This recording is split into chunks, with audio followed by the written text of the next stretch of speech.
Bueno, vamos a hablar de dos artículos el día de hoy, que es el H10 y el HD16. El primer artículo lleva como título Respuesta temprana a la tomografía por emisión de positrones. Es el tratamiento adaptado del linfoma de Hodgkin en estadios tempranos. Son los resultados finales del ensayo aleatorizado EORTC, LISA, FIL, y pues lleva como título H10. Y pues bueno, vamos a dedicar solamente una lámina al mecanismo de acción de la tomografía por emisión de positrones, ya que este será pues el punto objetivo de la revisión del día de hoy. Básicamente, en la tomografía por emisión de positrones se inyecta una cantidad muy pequeña de un radiotrazador. Esta sustancia es muy similar a las que genera el cuerpo naturalmente y eh, son absorbidas por diferentes tejidos, como los tumores, por ejemplo.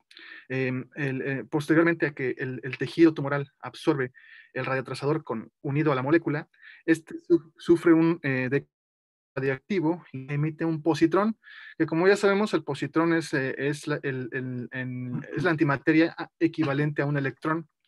Así pues, el positrón rápidamente encuentra un electrón y entonces las partículas se aniquilan, produciendo un par de rayos gamma en direcciones opuestas.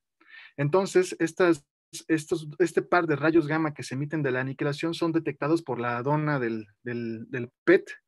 Y pues bueno, cuando la dona detecta dos rayos gamma emitidos al mismo tiempo, se asume que entonces la aniquilación se dio en medio de estos.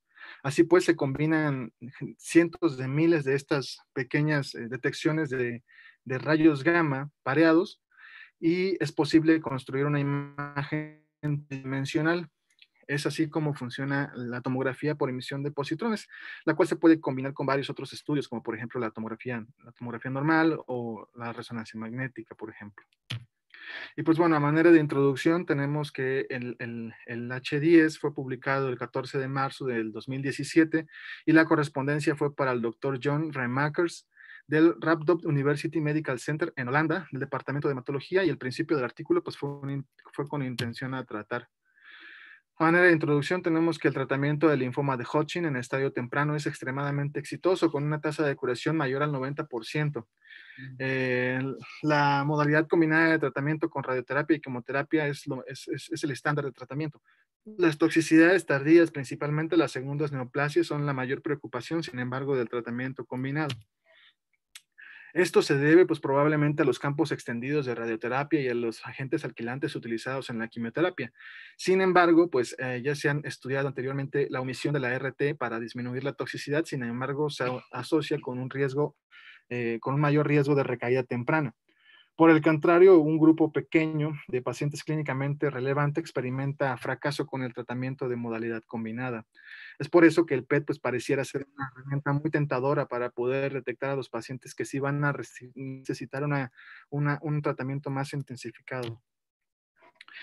El PET del tratamiento después de 2 ciclos de quimioterapia predice el resultado cuando se continúa el tratamiento planificado previamente. Entonces, pacientes con una PET temprana negativo tienen una probabilidad de curación de hasta el 90%, y aquellos con una PET positiva son significativamente peores.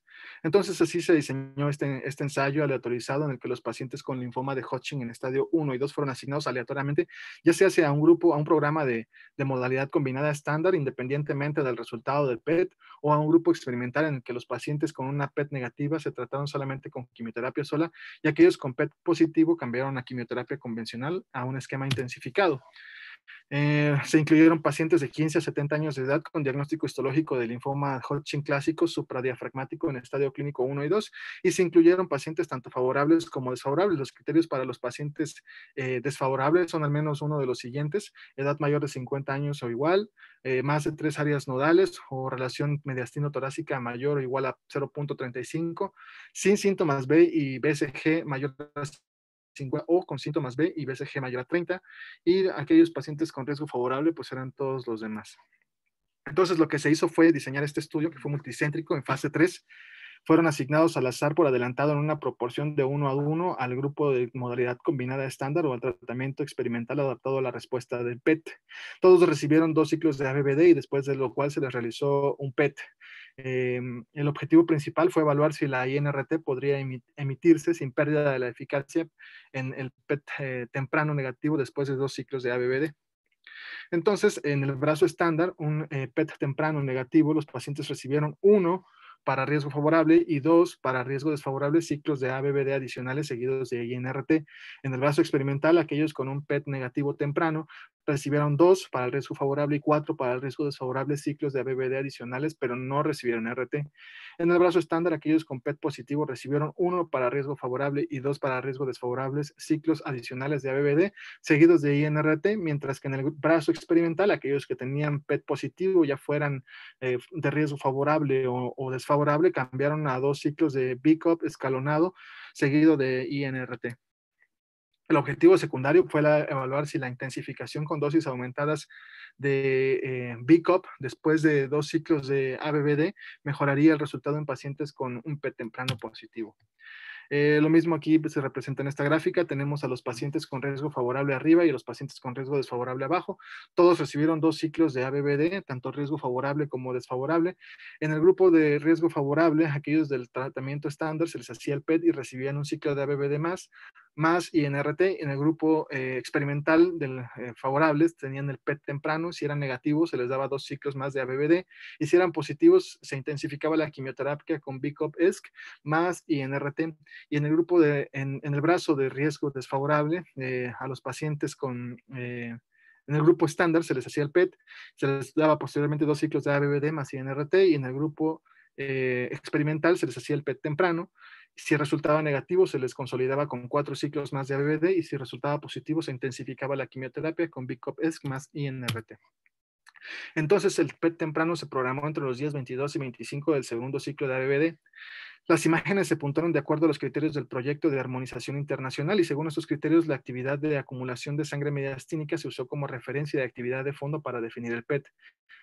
Esto era positivo de una masa residual mayor de 2 centímetros en su mayor diámetro transversal, independientemente de su ubicación, o una masa residual más pequeña o un ganglio de tamaño normal. Se consideraba positivo si su actividad era superior a la de su entorno. El objetivo principal, como ya lo mencionamos, fue la supervivencia libre de progresión. Esta fue definida como desde la fecha de asignación aleatoria hasta la fecha de progresión. La recaída se define como después de una remisión completa previa a progresión, después de alcanzar la remisión parcial, 50% de disminución y resolución de los síntomas BIS y nuevas lesiones, y la progresión se define como un aumento del 50% del nadir de cualquier lesión de remisión parcial previa o aparición de nuevas lesiones en las mediciones de la tomografía computarizada durante el tratamiento del protocolo, o muerte por cualquier otra causa, lo que sea que ocurriera primero. Entonces tenemos los siguientes resultados. 1950 pacientes fueron reclutados. De estos no fueron elegibles 30. Así pues, quedaron 754 para riesgo favorable y 1.196 para riesgo desfavorable. Sin embargo, de estos dos, 25 no pudieron completar los 2 ciclos primeros de ABVD, o no se hicieron el PET scan. Y así pues quedaron 371 para el brazo estándar de riesgo favorable y 376 para el brazo experimental de riesgo favorable. Y para el riesgo desfavorable, en el brazo estándar quedaron 583 y en el brazo experimental 595. De todos estos, 361 tuvieron un PET temprano positivo. 1059 tuvieron un PET temprano tratado por el inicio del protocolo negativo. Y posteriormente 505 resultaron con un PET temprano negativo posterior a la revisión de seguridad. Aquí vemos las características de los pacientes, tanto en el brazo estándar como en el brazo experimental. Podemos ver que pues es bastante equilibrado. En cuanto a los resultados del PET positivo, las tasas de supervivencia libre de progresión a 5 años por intento a tratar fueron del 77.4% y del 90.6% para los brazos de ABVD más INRT y BCOP-ESC más INRT respectivamente, con un hazard ratio de 0.42. Esto a favor del BCOP y INRT. Como podemos ver, sí tiene significancia estadística en cuanto a la supervivencia libre de progresión para los pacientes con PET positivo. Para las tasas de supervivencia global a 5 años, estos fueron del 89.3% frente al 96% para ABBD más INRT y BCOP más INRT respectivamente, con un hazard ratio de 0.45 y una P no estadísticamente significativa. En cuanto a los resultados del PET negativo en pacientes con riesgo favorable, las tasas de supervivencia libre de progresión a 5 años por intento de tratar fueron del 99% y 87.1% en los pacientes que se trataron con ABBD más INRT y ABBD solo, respectivamente, con un hazard ratio de 15. Sin embargo, eso es importante, el intervalo de confianza fue del 95%, pero este fue muy amplio, desde el 3.8 al 66.1, fue a favor de ABBD más INRT, pero como lo comentamos, no se pudo demostrar la no inferioridad, ya que el límite superior del intervalo de confianza del 95% para el hazard ratio excedió el margen de no inferioridad preespecificado. En cuanto a los resultados con un PET negativo en riesgo desfavorable, las tasas de intento a tratar de supervivencia libre de progresión a 5 años fueron del 92.1% y 89.6% en los brazos de ABBD y NRT y ABBD solo respectivamente, con un hazard ratio en 1.45. De igual forma, no se pudo demostrar la no inferioridad, ya que el límite superior del intervalo de confianza al hazard ratio estimado excedió el margen de no inferioridad preespecificado. En cuanto a la toxicidad y las segundas neoplasias, podemos ver en resumen, cada uno de estas, de los códigos que se asignan en la tabla previa, pues tienen una segunda neoplasia. Se concluye que los resultados de los 505 pacientes negativos para el PET temprano, que se incluyeron después de la enmienda de seguridad y todos los tratados con modalidad combinada, no difirieron realmente de los que recibieron tratamiento combinado estándar en el entorno aleatorizado. Se observaron más toxicidades hematológicas, sin embargo, de grado 3 y 4 en el grupo de BCOP-ESC más INRT que en comparación con el brazo estándar. En cuanto a la supervivencia global para los pacientes con riesgo favorable, las tasas de supervivencia global a 5 años fueron del 100% versus 99.6% para los brazos de ABBD más INRT y ABBD solamente, respectivamente. Supervivencia global para riesgo desfavorable, tenemos que las tasas de supervivencia a 5 años fueron del 96.7% frente al 98.3% para los brazos de ABBD más INRT y ABBD solamente, respectivamente. Entonces, a manera de discusión, tenemos que después de 2 ciclos de ABD, el 18% de los pacientes tuvo un PET positivo.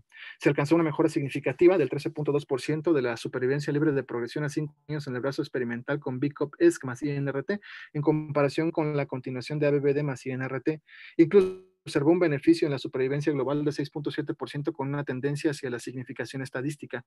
Sobre la base del resultado del PET temprano, menos del 20% de los pacientes necesitaban quimioterapia intensificada para obtener tasas superiores de supervivencia libre de progresión después de comenzar con ABBD. Los pacientes con un PET temprano negativo tuvieron excelentes resultados, pero la diferencia de riesgo a 5 años en la supervivencia libre de progresión fue 12.9% y del 2.5% a favor del grupo de modalidad combinada en los grupos favorable y desfavorable respectivamente. Sin embargo, no se pudo declarar la no inferioridad de la BBD solamente, ya que el límite superior del intervalo de confianza del 95% de los hazard ratio estimado fue excedido. El HD entonces muestra que cuando la PET temprana es positiva después de 2 ciclos de ABBD, la intensificación con 2 ciclos de BCOP-ESC más INRT se debe considerar como la mejor opción de tratamiento. Y en los pacientes con un PET temprano negativo, el resultado general es excelente, ya sea después del tratamiento de modalidad combinada o solo después de la quimioterapia. Sin embargo, no se pudo demostrar la no inferioridad de dejar a la INRT fuera del tratamiento. Un PET temprano negativo parece entonces no ser la herramienta ideal para identificar a los pacientes que no necesitan RT.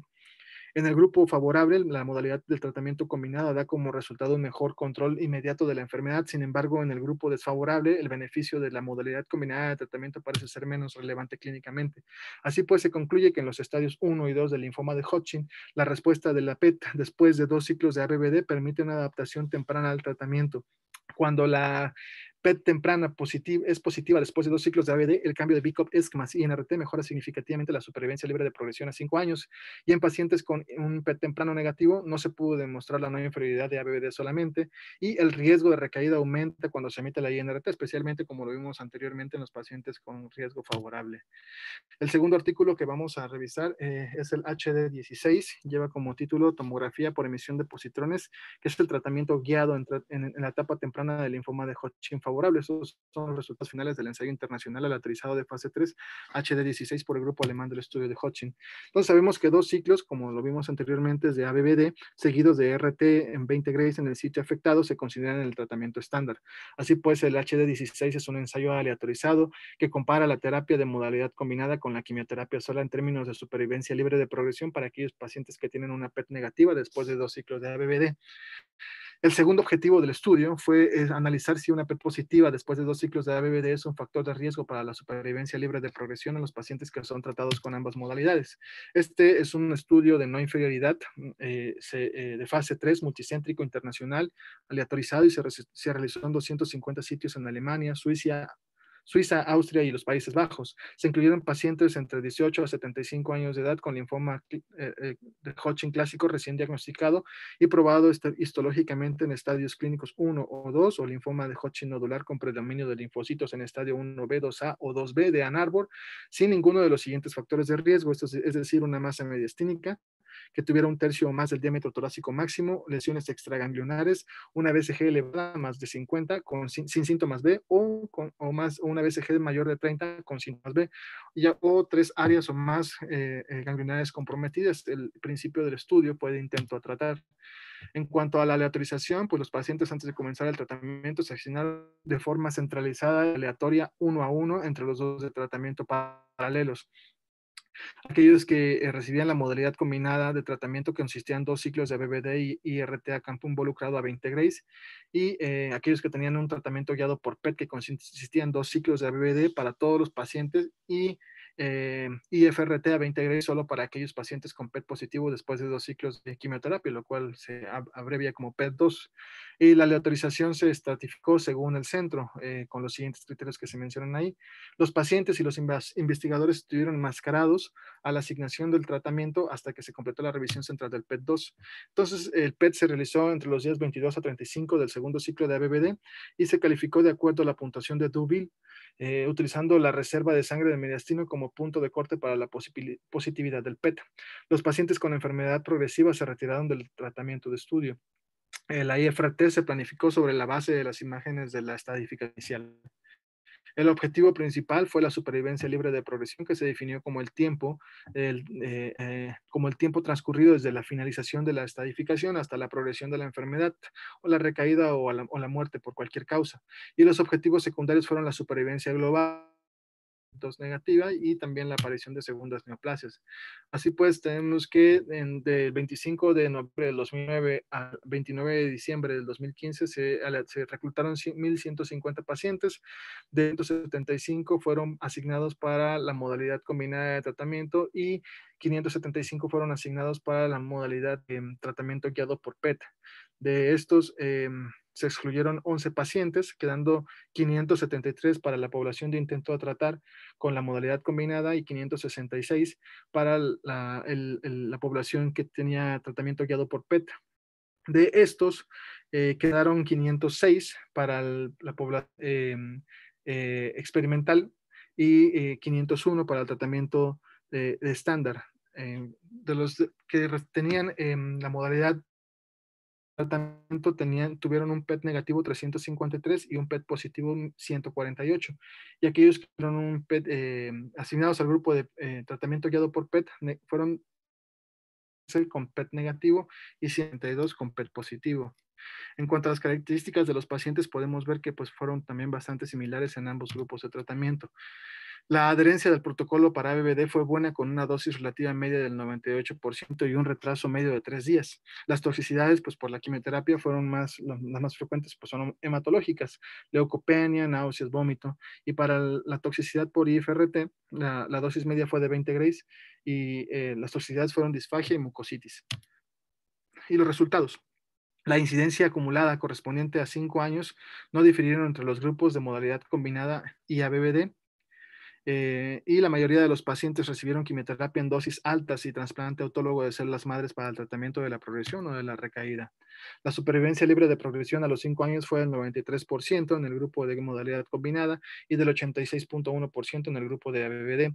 El intervalo de confianza del 95% para el hazard ratio de 1.78 osciló entre 1.02 y 3.12 e incluyó el margen de no inferioridad predefinido. Así pues, la diferencia de supervivencia libre de progresión resultó principalmente de un aumento significativo en recurrencias de la enfermedad dentro del campo de radiación hipotético sin IFRT, mientras que no hubo diferencias relevantes con respecto a las recurrencias fuera del campo, que es lo que mencionó el doctor Valdivia en su clase. La supervivencia global fue del 98.1% con el tratamiento de modalidad combinada y el 98.4% con ABVD a 5 años con una P no estadísticamente significativa. El estadio inicial 2 y la enfermedad voluminosa fueron más frecuentes entre los pacientes con PET2 positivo con una P estadísticamente significativa. La supervivencia libre de progresión a los 5 años fue del 93.2% y en el subgrupo de PET2 negativo y de 88.4 en el subgrupo de PET2 positivo, siendo estadísticamente significativo. Y en el análisis de sensibilidad ajustado por factores de estratificación condujo a resultados similares, pero no significativos. La supervivencia global fue del 98.2% en el subgrupo de PET2 negativo y 97.9% en el subgrupo de PET2 positivo a los 5 años, con una P no estadísticamente significativa. Y pues bueno, para evaluar si realmente el impacto pronóstico del PET2 habría aumentado con un punto de corte diferente, se repitió el análisis, ahora utilizando el puntaje de Deauville. Entonces, la supervivencia libre de progresión a 5 años fue del 93% para aquellos que tenían un PET con un Deauville 1 a 3 y del 80.9% en el subgrupo de Deauville 4. Aún así, no hubo supervivencia, no hubo diferencia en la supervivencia global. Entonces, sí, el Deauville impacta en la supervivencia libre de progresión, pero no en la supervivencia global. Entonces, pues dos cosas importantes surgen del ensayo HD16 para los pacientes con linfoma de Hodgkin. Es decir, no se puede omitir la RT de la modalidad combinada de tratamiento estándar sin una pérdida importante de control tumoral en pacientes con PET2 negativo y una PET positiva después de 2 ciclos de ABVD representa un factor de riesgo de la supervivencia libre de progresión entre los pacientes que reciben tratamiento de modalidad combinada, en particular cuando el Deauville score de 4 se considera el límite de positividad. La supervivencia libre de progresión a 5 años fue del 93.4% en el grupo estándar tratado con modalidad combinada en comparación con el 86.1% para el grupo experimental que recibió ABD solo. Por lo tanto, claramente no se cumplió el objetivo principal de mostrar la no inferioridad de la omisión de la RT guiada por PET. Con el tratamiento de modalidad combinada estándar, la supervivencia libre de progresión a 5 años fue del 93.1% en el subgrupo de pacientes con un Deauville score de 1 a 3, pero solamente del 80.9% en pacientes con Deauville score de 4. Sin embargo, no se pudieron evaluar los efectos tardíos potenciales que podrían proporcionar información cuantificable sobre las ventajas de omitir la RT, porque estos efectos pues, son tardíos. En conclusión, el ensayo HD16 muestra que la PET después de 2 ciclos de ABVD permite identificar a los pacientes que tienen un alto riesgo de fracaso al tratamiento. Sin embargo, no se cumplió el objetivo principal, ya que la omisión de la RT guiada por PET da como resultado un control tumoral más deficiente que en la modalidad combinada. Por lo tanto, se recomienda continuar con la RT de consolidación como estándar de tratamiento para los pacientes que logran una respuesta metabólica después de 2 ciclos de ABVD. Y eso sería todo. Gracias.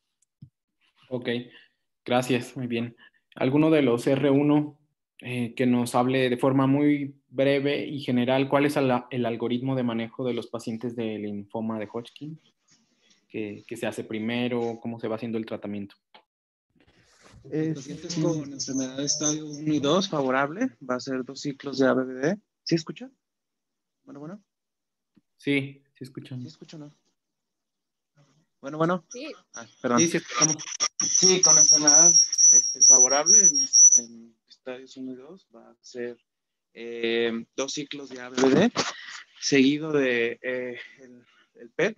En caso de que tengamos un Deauville de 1 a 2 o 3, que eso es negativo, se va a dejar en vigilancia. En caso de que tengamos un Deauville mayor, ya sube a 30 grays. Y en enfermedades favorables también es 2 ciclos de ABBD, se hace el PET y se dan 2 ciclos más de ABBD posterior a con ISRT a 30 grays también.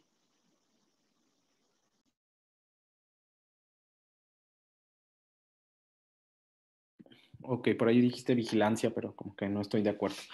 ¿Qué importancia tiene el PET? ¿Alguno de los otros R1? ¿Qué importancia tiene el PET en el tratamiento del linfoma de Hodgkin? Pues es que con el PET vamos a medir la respuesta posterior a la quimioterapia, a los ciclos que se determinen de manera inicial.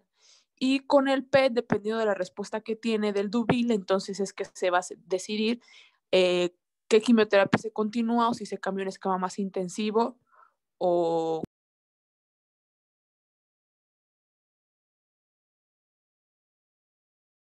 Ay, ya no te escuchamos. ¿Nada? ¿No me escucha nada? Ya te escuchamos ahora sí.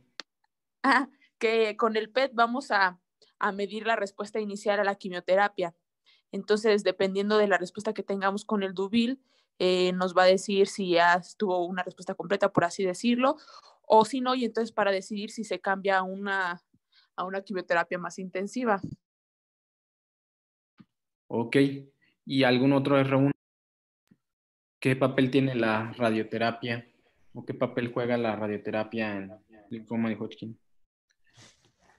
Pues tenemos que, se puede, o sea, también nos va a ayudar mucho a los volúmenes porque algunas veces el PET va a estar negativo, pero no porque el PET esté negativo, no les vamos a dar radioterapia. A los pacientes le podemos dar pues radioterapia de consolidación. Además también el PET, si tenemos un volumen mayor a 1.0 centímetros en el riesgo desfavorable,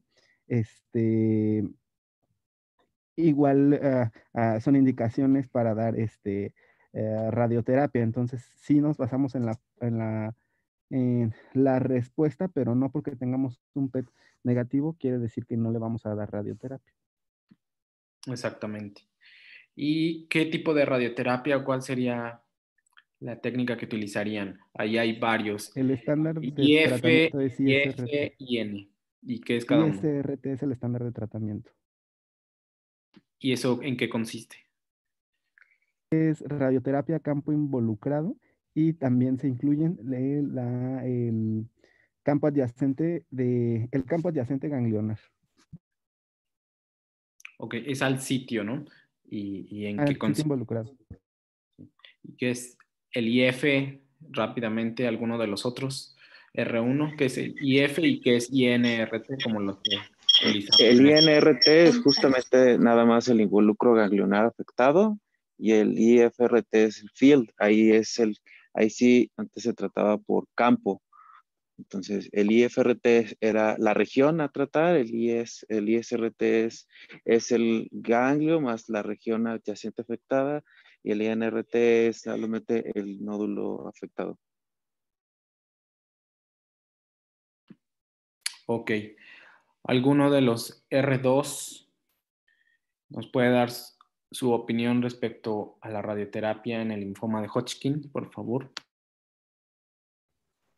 Bueno, como lo comentamos en la clase y en las clases previas, la radioterapia de forma inicial tiene un papel como monoterapia para el tratamiento curativo del linfoma de Hodgkin, con dosis altas a campos extensos, por arriba de 40 grays, con campos como el campo del manto, el campo de Y invertida, el campo ganglionar total.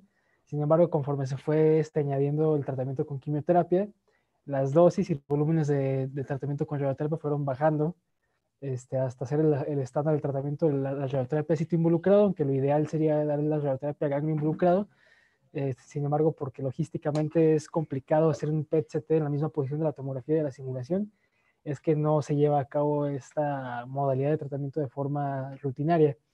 Pero sí, efectivamente, como ya comentaron, el único grupo de pacientes que vamos a consolidar con 20 grays de radioterapia al término de la quimio son para aquellos pacientes que tengan etapa clínica temprana de buen pronóstico, etapas clínicas 1 a 2A, con BCG menor a 50 sin enfermedad extraganglionar, como fueron los criterios de inclusión del HD10, que no se presentó, pero hubo el segundo estudio, este mismo grupo de pacientes fueron los que aleatorizaron a PET de acuerdo, perdón, a observación o a radioterapia de consolidación, dependiendo de la respuesta, que fue lo que no tuvo el HD10, la valoración por PET-CT. Y el resto del linfoma de Hodgkin, etapa clínica temprana no voluminosa, se consolidará con 30 Grays, y aquellos que tengan enfermedad voluminosa o respuesta menor a completa, consideraremos el escalamiento 36 Grays en general para el linfoma de Hodgkin. Ok, muy bien. ¿Alguno de los otros R2 que quiera comentar algo acerca del tratamiento?